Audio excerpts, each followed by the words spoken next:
बिस्मिल्लाहिर्रहमानिर्रहीम। अस्सलाम वालेकुम सेकंड ईयर। आज जो हमने टॉपिक पढ़ना है दैट इज़ कैपेसिटर। देखें कैपेसिटर क्या होता है। Capacitor is a device to store charge. ठीक है, कैपेसिटर एक डिवाइस है दैट कैन स्टोर चार्ज। और ये चार्ज किस तरह स्टोर करता है? इन टर्म्स ऑफ इलेक्ट्रिकल एनर्जी। असल में हमने स्टोर करनी होती है इलेक्ट्रिकल एनर्जी ताकि हम उसे बाद में यूटिलाइज़ कर सकें। तो हम कैपेसिटर की प्लेट्स पे उसको स्टोर कर लेते हैं। कैपेसिटर की टाइप्स आपने मैट्रिक में पढ़ी थी। फिक्स्ड कैपेसिटर होते हैं, मूवेबल कैपेसिटर होते हैं, पैरेलल प्लेट कैपेसिटर हैं एंड सो ऑन। यहाँ पे हम सिर्फ पैरेलल प्लेट कैपेसिटर को देखेंगे। देखें ये एक कैपेसिटर है, इसकी दो प्लेट्स हैं।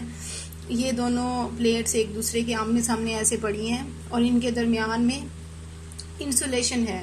ठीक है, दोनों प्लेट्स का कोई फिजिकल कांटेक्ट नहीं होता आपस में, इनके दरमियान में इंसुलेशन है। और एक प्लेट को हमने बैटरी के पॉजिटिव टर्मिनल से जोड़ा हुआ है, दूसरी प्लेट को हमने बैटरी के नेगेटिव टर्मिनल से जोड़ा हुआ है थ्रू अ स्विच। और डिस्टेंस बिटवीन दी प्लेट्स जो है ये d है। ठीक है, अब ऐसे है कि जैसे हम ये जोड़ेंगे तो ये पॉजिटिव प्लेट से जो पॉजिटिव चार्जेस हैं जाके जमा होना शुरू हो जाएंगे इस प्लेट के साथ। इस तरह नेगेटिव टर्मिनल ऑफ बैटरी से जो नेगेटिव चार्जेस हैं वो इस प्लेट पे जमा होना शुरू हो जाएंगे। और इन दोनों के दरमियान इन चार्जेस की वजह से क्या होगा? पोटेंशियल डिफरेंस बिल्ड होना शुरू हो जाएगा, क्योंकि दोनों पे चार्ज आएगा ऑपोजिट, तो दोनों के दरमियान क्या आ जाएगा? एक पोटेंशियल डिफरेंस। अब हम ये कहते हैं कि जो चार्ज स्टोर हुआ है उसे अगर हम Q से रिप्रेजेंट करें तो Q is directly proportional to the potential difference between the plates. यानी जितना ज़्यादा चार्ज स्टोर होता जाएगा उतना ज़्यादा पोटेंशियल डिफरेंस बिल्ड होता जाएगा बिटवीन दी प्लेट्स। और इसमें प्रोपोर्शनैलिटी का साइन ख़त्म करें तो हम लिख सकते हैं Q is equal to CV। ठीक है, Q is equal to CV लिखा जा सकता है। यहाँ C कांस्टेंट ऑफ प्रोपोर्शनैलिटी है जिसे हम कैपेसिटेंस ऑफ दी कैपेसिटर कहते हैं। ठीक है, ये कैपेसिटेंस क्या होता है? It is ability of the capacitor to store charge. ये C को हम Q ओवर V लिख सकते हैं। अब यहाँ पे क्योंकि ये कांस्टेंट है इस इक्वेशन में, इसका मतलब ये है कि अगर हम Q को बढ़ाएं तो V बढ़ेगा लेकिन C कांस्टेंट रहेगा। यानी Q और V में वेरिएशन से C को कोई फ़र्क नहीं पड़ता। C जो है ना कैपेसिटेंस, ये कुछ और पैरामीटर्स पे डिपेंड करती है जो अभी हम थोड़ी देर बाद पढ़ लेंगे। Q और V पे कैपेसिटेंस डिपेंड नहीं करती, ये कांस्टेंट ऑफ प्रोपोर्शनैलिटी है इस इक्वेशन में। ठीक है, अब ये जो कैपेसिटेंस है इसके यूनिट देखें। चार्ज है अगर फर्ज करें 1 कूलम और पोटेंशियल डिफरेंस 1 वोल्ट है तो हम कैपेसिटेंस के यूनिट को हम कहते हैं 1 फैरेड। ठीक है, तो 1 farad is equal to 1 coulomb per volt. और इसे इस तरह से फिर 1 फैरेड को अगर हमने डिफाइन करना हो कि 1 फैरेड कितनी कैपेसिटेंस होती है तो हम कहेंगे capacitance of a capacitor is 1 farad if charge of 1 coulomb given to the one of the plates of the capacitor produces a potential difference of 1 volt between them. बहुत सिंपल है कि अगर हम दोनों प्लेट्स के दरमियान 1 कूलम चार्ज दें यहाँ पे और उस चार्ज की वजह से पोटेंशियल डिफरेंस कितना सेट हो जाए? 1 वोल्ट, तो हम कहेंगे कि इन प्लेट्स ऑफ द कैपेसिटर की जो कैपेसिटेंस है यानी उनकी चार्ज स्टोर करने की एबिलिटी जो है वो 1 फैरेड है। ठीक है, अब अगर हमने ये कैपेसिटेंस बढ़ानी हो या कम करनी हो तो किन चीज़ों पे ये डिपेंड करती है, उसके लिए नेक्स्ट टॉपिक देखें capacitance of a parallel plate capacitor. इसमें हम फार्मूला ड्रॉ करेंगे कैपेसिटेंस का और देखेंगे कि ये कौन कौन से फैक्टर्स पे डिपेंड करती है। अब देखें ये ना वैक्यूम में की अगर बात करें तो जो कैपेसिटेंस है ये इक्वल है Q ओवर V के चार्ज और डिवाइडेड बाय पोटेंशियल डिफरेंस। तो Q ओवर V के इक्वल है ये।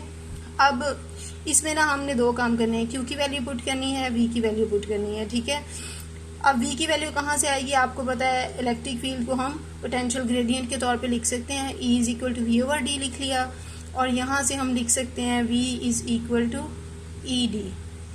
ठीक है, दूसरा चार्ज जो है ना इसको हम चार्ज डेंसिटी की टर्म्स में लिखेंगे। हमने पहले डिफाइन की हुई है कि charge per unit area sigma या चार्ज डेंसिटी कहलाता है। तो यहाँ से हम लिख सकते हैं कि जो Q है it is equal to sigma A। अब ये दोनों वैल्यूज़ जाके आपने पुट कर देनी है यहाँ पे। उससे पहले ये जो E है ये आपको याद होगा, आपने E पढ़ा हुआ है फॉर ये oppositely charge plates, Gauss's law की third application, E is equal to sigma over epsilon not होता है। तो यहाँ पे E की जगह आप सिग्मा ओवर एप्सिलॉन नॉट भी पुट कर सकते हैं। ये सारा कुछ पुट करने के बाद आप यहाँ पे इसकी वैल्यूज़ पुट करें, तो जो कैपेसिटेंस ऑफ द कैपेसिटर है ये A epsilon not over D के बराबर आती है। यानी कैपेसिटेंस तीन चीज़ों पे डिपेंड कर रही है, एरिया ऑफ द प्लेट्स पे, कितना बड़ा एरिया आपने लिया है, डिस्टेंस बिटवीन द प्लेट्स पे, और जो permittivity of the free space है। तो ये फार्मूला तब है जब दोनों प्लेट्स के दरमियान हमने क्या रखा है, वैक्यूम या एयर। अब अगर हम दोनों प्लेट्स के दरमियान वैक्यूम या एयर की बजाय कोई और इंसुलेटिंग मटेरियल इंसर्ट कर दें, जैसे यहाँ पे देखें ये पहले खाली था, यहाँ पे वैक्यूम है, इस वैक्यूम की बजाय यहाँ पे हमने ये एक इंसुलेटिंग मटेरियल इंसर्ट कर दिया, तो देखें जो पोटेंशियल की वैल्यू है वो बढ़ गई है। इसका मतलब ये है कि उसकी चार्ज स्टोर करने की जो एबिलिटी है वो भी बढ़ गई है। तो अब चार्ज स्टोर करने की एबिलिटी कैसे बढ़ेगी, जहाँ पे एप्सिलॉन नॉट है इसके साथ हम relative permittivity epsilon R add कर देंगे, तो जो कैपेसिटेंस मीडियम की सूरत में है वो हो जाएगी, इसके साथ एप्सिलॉन आर आ जाएगा, बस A epsilon naught epsilon R over D।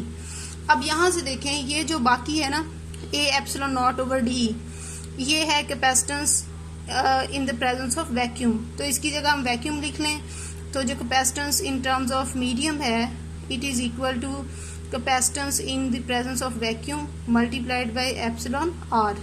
और यहाँ से जो एप्सिलॉन आर है उसे हम रेशो लिख सकते हैं किसकी, capacitance of the capacitor when an insulating medium is present between the plates, or divided by capacitance of the capacitor when vacuum is there between the plates। इसको हम एप्सिलॉन आर कह सकते हैं। ये जो एप्सिलॉन आर है ये आपको पता है रिलेटिव परमिटिविटी होती है, और इसको हम यहाँ पे डाइलेक्ट्रिक कांस्टेंट भी कहेंगे। तो डाइलेक्ट्रिक कांस्टेंट को फिर हम इस तरह डिफाइन कर सकते हैं कि इट इज़ रेशो ऑफ, ये दो कैपेसिटेंसीज की रेशो है। कौन सी दो कैपेसिटेंसीज, capacitance of a parallel plate capacitor with an insulating substance as medium between the plates, C medium, to the capacitance of the parallel plate capacitor with vacuum or air as medium between the plates। चलिए यहाँ तक अगर कोई problem हो तो आप पूछ सकते हैं, ठीक है। अब इसके साथ आपने क्या करना है, एक्सरसाइज में से ये 12.5 जो शॉर्ट क्वेश्चन है ये ऑलरेडी मैं आपको करा चुकी हूँ, ठीक है। ये 12.2 जो है इसका भी मैं बता चुकी हूँ। तो ये आप फर्स्ट 5 शॉर्ट क्वेश्चन अटैम्प्ट करेंगे, इसमें कोई प्रॉब्लम हो तो आप पूछ सकते हैं। Thank you very much.